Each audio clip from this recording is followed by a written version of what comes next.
Bonsoir et bienvenue à cette soirée. Bienvenue à nos amis grecs. On est là parce qu'il y a quelques semaines, le 25 mai, on a été, avec Jean-Pierre Barras et Marie-Pierre Desfilliers, participer à cette inauguration. Donc, juste pour la petite histoire, en 2022, à l'initiative de l'association Albert Cohen de Corfou, les Salons du Four et la Fondation de la Maison du Four ont co-signé une lettre pour demander d'avoir une place Guillaume-Henri Dufour à Corfou. Et cette demande a été appuyée par le consul général de Grèce à Genève, qui vous salue bien, et puis aussi par la consule honoraire de Suisse à Corfou. Donc, cette place Guillaume-Henri Dufour, pour Corfou, il faut quand même qu'on se mette un petit peu dans ce bain, en sachant que le lendemain, on était invité à une autre soirée sur le bicentenaire du philhellénisme au palais des Saint-Michel et Saint-Georges, qui est aujourd'hui le musée des arts asiatiques, qui était l'ancien palais du gouverneur britannique, le palais de fonction, sachant que sa maison était à la villa Montrepos. Je vous propose tout de suite de nous plonger dans ce philhellénisme avec un petit film de sort en capsule.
pas bien, la Morée, c'est, je crois, le Péloponnèse d'aujourd'hui, c'est ça? Juste. Je parle sous la haute supervision de nos Grecs ici présents. Alors, le tableau choisi pour commémorer ce bicentenaire du philhellénisme n'est pas anodin. Il a été commandité par le comité philhellène de Paris, qui est un des plus puissants, pour une exposition qui a visé à récolter des fonds pour soutenir la cause grecque. Et je vais laisser au musée des Beaux-Arts de Bordeaux le soin de vous décrire ce tableau.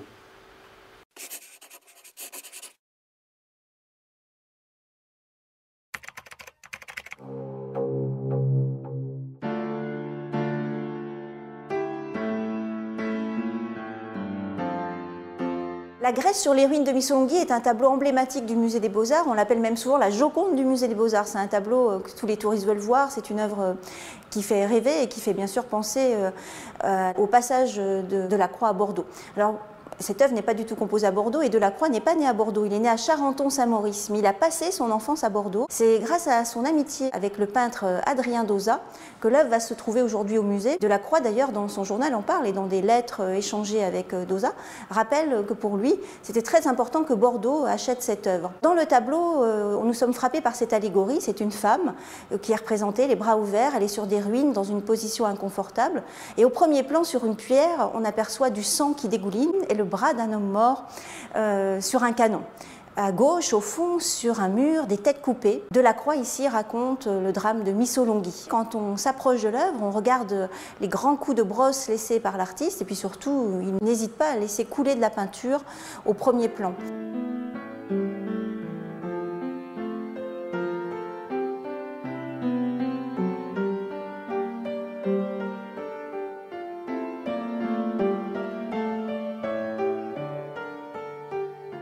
La main de l'homme mort au premier plan évoque le poète Byron qui est mort à Missolonghi en 1824, mais peut-être est-ce aussi un hommage de Delacroix à son ami Géricault qui vient de mourir.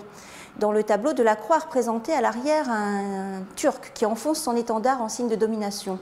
Donc pour lui, il veut bien rappeler justement que les peuples doivent rester libres. Donc pour lui, c'est l'occasion bien sûr de rappeler qu'il est un jeune peintre engagé. Cette œuvre, évidemment, annonce d'autres tableaux de Delacroix, et notamment La liberté guidant le peuple, où là encore, une femme incarnera cette idée de la liberté.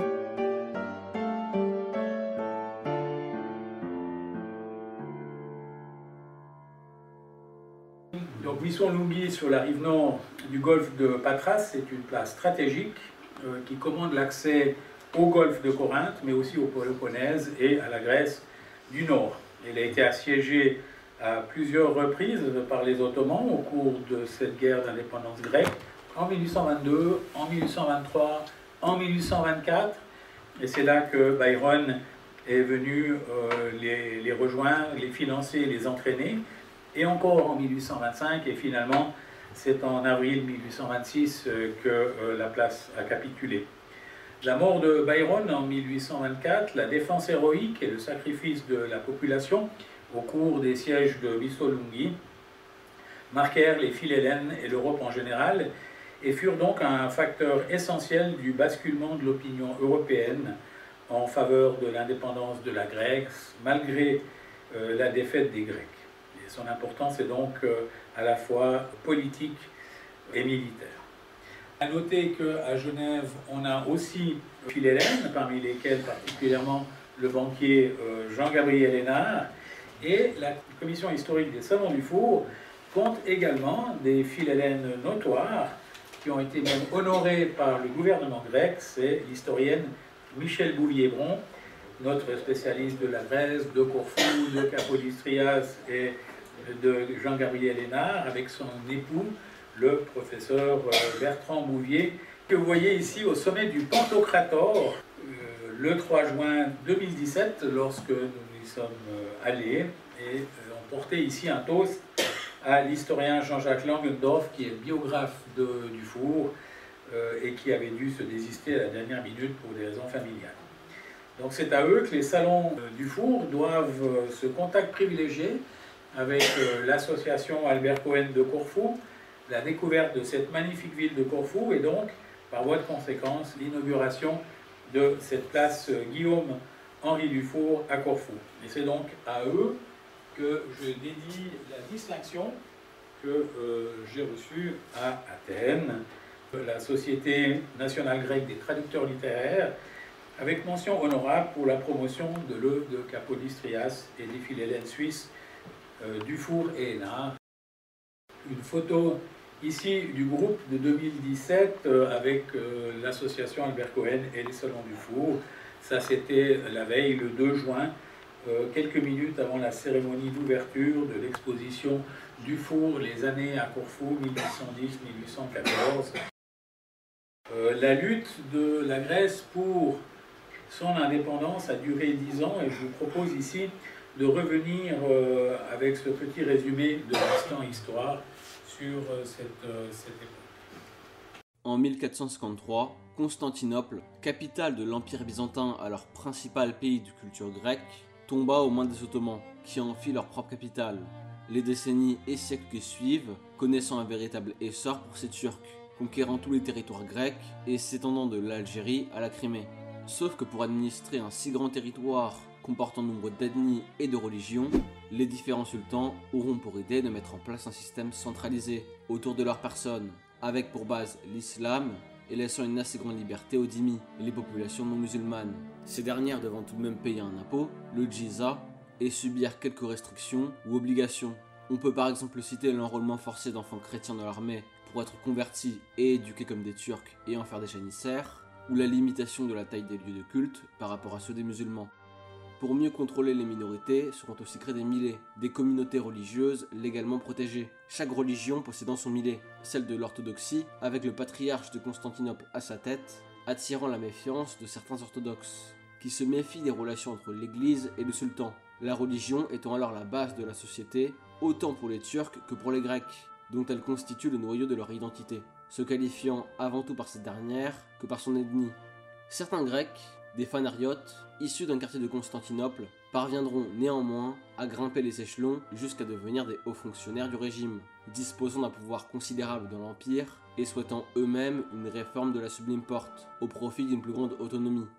Mais cela va progressivement changer avec le développement du nationalisme et l'influence de la Révolution française, des Lumières et du romantisme, couplé au déclin de la puissance ottomane, qui bien que se voyant attribuer une place parmi les grandes puissances, doit faire face aux pressions de la Russie, les guerres avec le tsar étant alors très fréquentes. De plus, les Ottomans, avec le sultan Mahmoud II à leur tête, vont tenter une longue politique de modernisation de l'Empire, comme en réformant la législation ou en centralisant le pays, ayant assez peu de résultats concrets, si ce n'est l'augmentation de l'influence des mouvements nationalistes en réaction à la tentative de centralisation. Commence alors à naître une sorte d'idée nationale grecque, notamment via l'église orthodoxe, et de nombreux auteurs faisant référence à leurs grands ancêtres les Hellènes, à la Grèce antique et à la démocratie athénienne, cherchant à réveiller le sentiment national face à un ennemi commun, les Turcs. On peut par exemple citer les travaux de Rigas, rédigeant un projet de constitution très largement inspiré de celle française de 1793 et reprenant la Déclaration des droits de l'homme et du citoyen, réécrit de telle sorte à mieux coller au contexte de l'époque. D'autres vont même décider de prendre parti pour les Grecs, notamment les kleptes, des bandits dominants dans les montagnes, s'attaquant autant aux chrétiens qu'aux musulmans. Le gouvernement ottoman a donc eu pour idée d'engager certains de ces kleptes pour en faire des amartols et lutter contre ces bandits. Sauf que quand le gouvernement a fini par arrêter de les payer, ils sont vite, à leur tour, redevenus des kleptes. Ces derniers finissant peu à peu à développer, avec leurs différences à l'égard des Turcs, un sentiment national grec. Cependant, il faut dire qu'après 1815 et le congrès de Vienne avec la mise en place de la Sainte Alliance, l'espoir de voir naître un jour un État grec indépendant fut bien réduit. Cette alliance des grandes puissances ayant pour objectif de maintenir l'équilibre européen en empêchant les mouvements libéraux, révolutionnaires et nationalistes.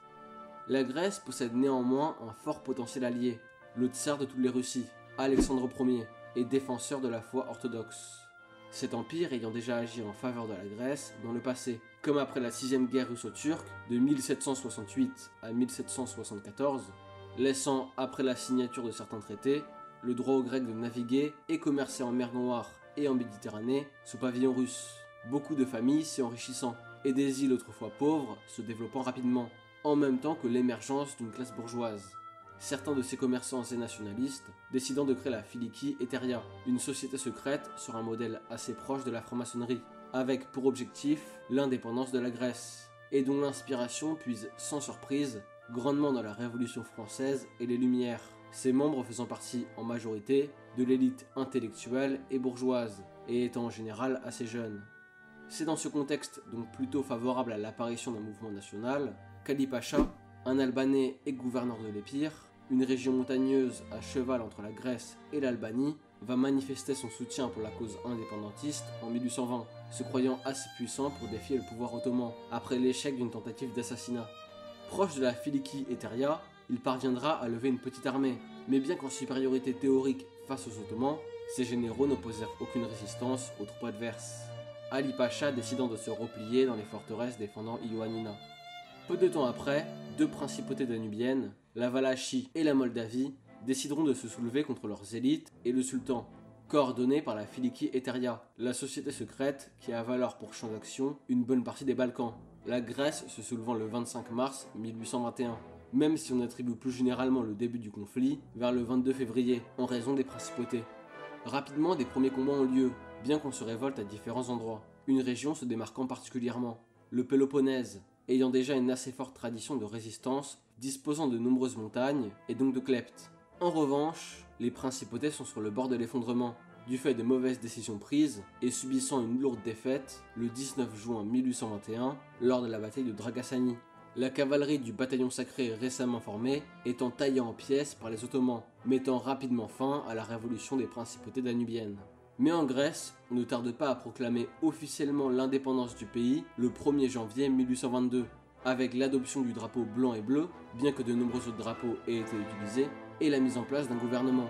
Les premières dissensions commençant à se faire ressentir entre le parti dit des notables et celui des capitaines, ce dernier surtout présent dans le Péloponnèse. On assiste alors déjà à une sorte de guerre civile en pleine révolution. Cependant, malgré ces divisions internes, le nouvel État récemment formé parvient peu à peu à reconquérir ses territoires, suivi courant 2022 par le célèbre massacre de Chios. Une île grecque prospère s'étant révoltée, les Ottomans décidant de la reprendre par la force, en pillant, massacrant et réduisant en esclavage la population civile. C'est alors près de 25 000 morts et 45 000 prisonniers, dont une bonne partie qui sera réduite en esclavage, que les Ottomans font. Les Grecs répliquant en incendiant le navire amiral de leur adversaire, faisant 2000 morts. En réaction à cette attaque sur le principal navire de l'Empire, les Ottomans surenchériront en massacrant une petite partie de l'île qui avait été épargnée, brûlant les villages et réduisant la population en esclavage. En Occident, on ne tarde pas à réagir. D'une part, dû au philhellénisme, le fait d'aimer et de se mobiliser pour la Grèce, très en vogue à l'époque, notamment parmi les citoyens français et britanniques, avec comme célèbre exemple Lord Byron, un poète anglais prenant parti pour la Révolution et allant jusqu'en Grèce pour tenter de s'y faire engager, ou le célèbre peintre français Eugène Delacroix, prenant ouvertement parti en faveur de la Grèce, via les arts, avec la peinture du massacre de Chios. On peut aussi citer d'autres formes de prise de position, souvent plus oubliées, comme les aides financières aux insurgés, la Grèce manquant désespérément d'argent, la création de comités philhellènes dans les grandes villes européennes, à Stuttgart, à Paris, à Londres ou à Bruxelles, le plus important de tous étant celui de Paris, ou encore l'engagement des volontaires, la plupart du temps des étudiants ou des militaires sans affectation à tendance libérale, bien que ces derniers n'eurent que peu d'importance sur le déroulement du conflit.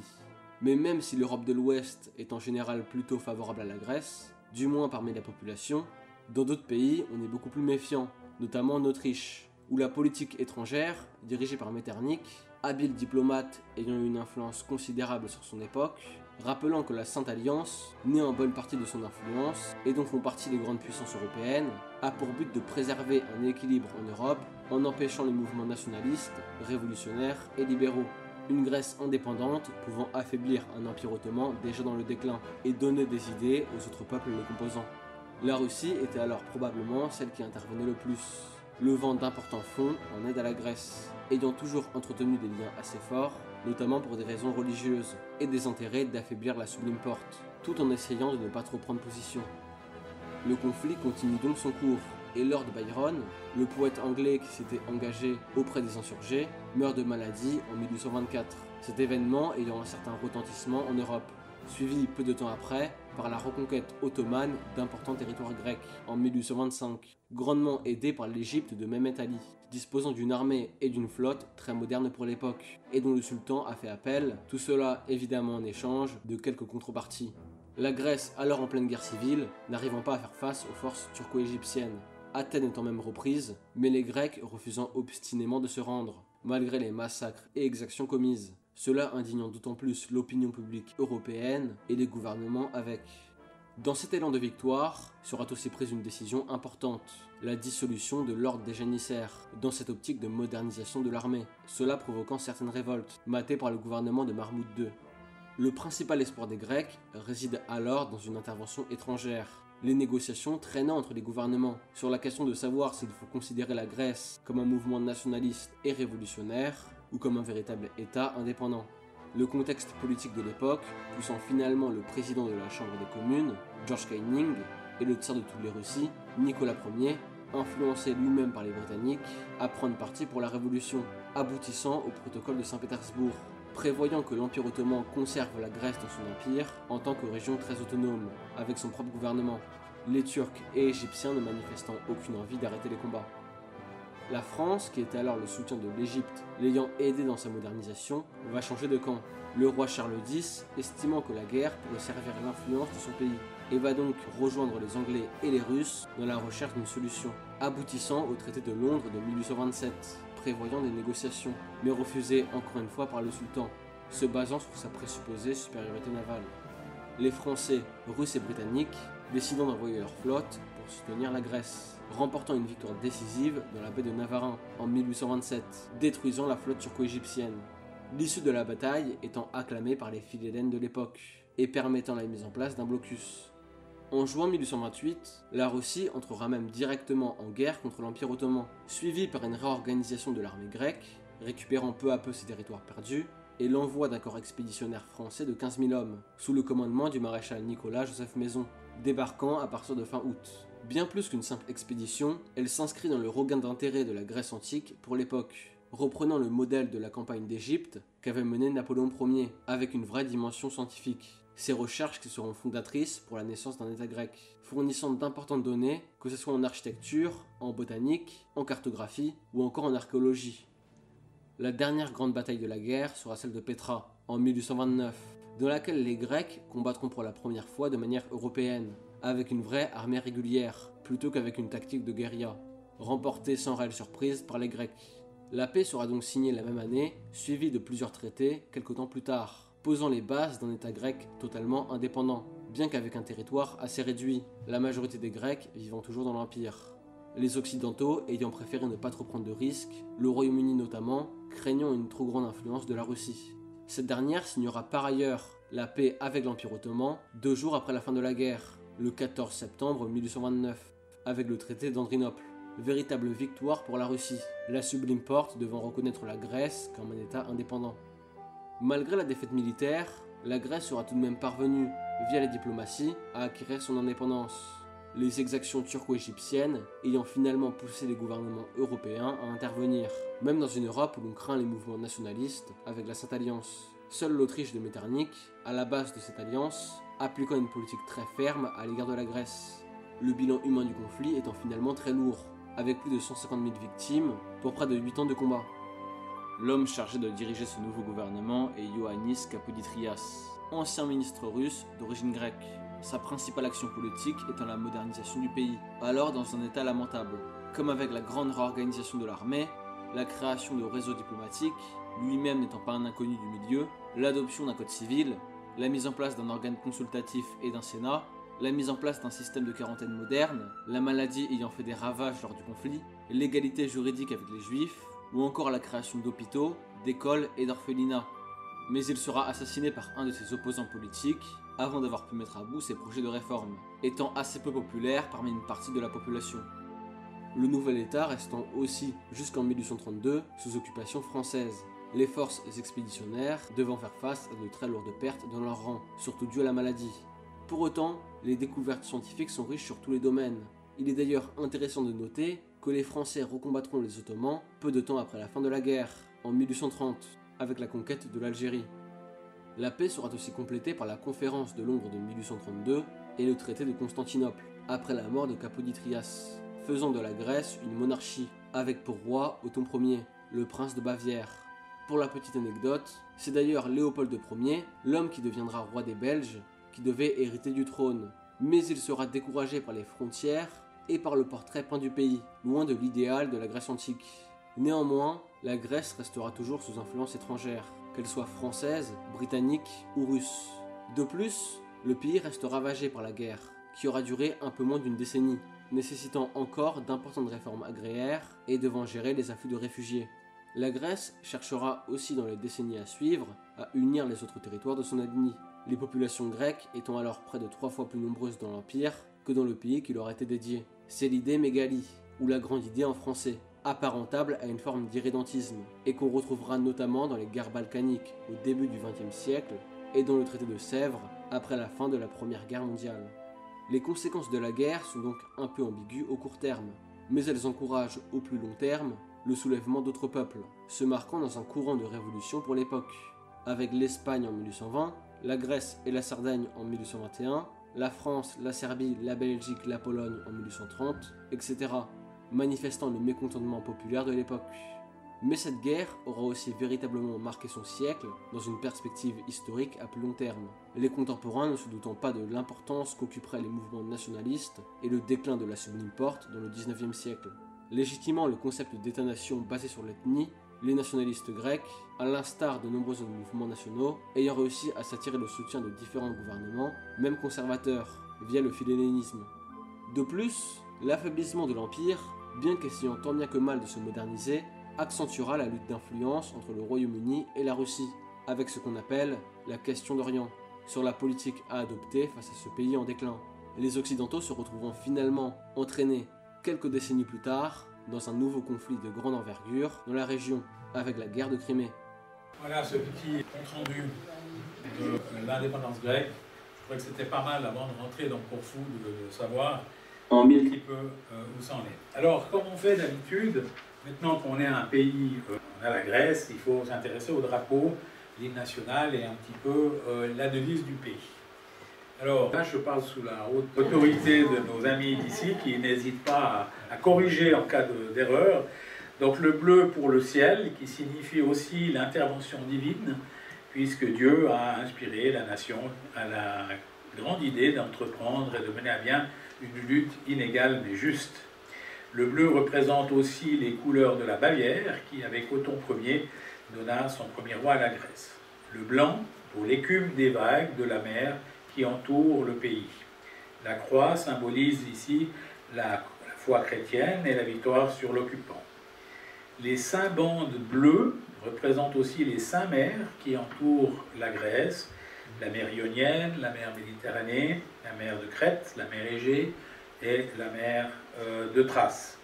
Les 4 bandes blanches rappellent les fustanelles des combattants, ces jupes plissées, blanches, théoriquement de 400 plis, représentant les 400 ans d'occupation ottomane. Et puis ensemble, ces 9 bandes représentent la mer et ses vagues et symbolisent les 9 syllabes qui composent la devise grecque Eleftheria I Thanatos, la liberté ou la mort.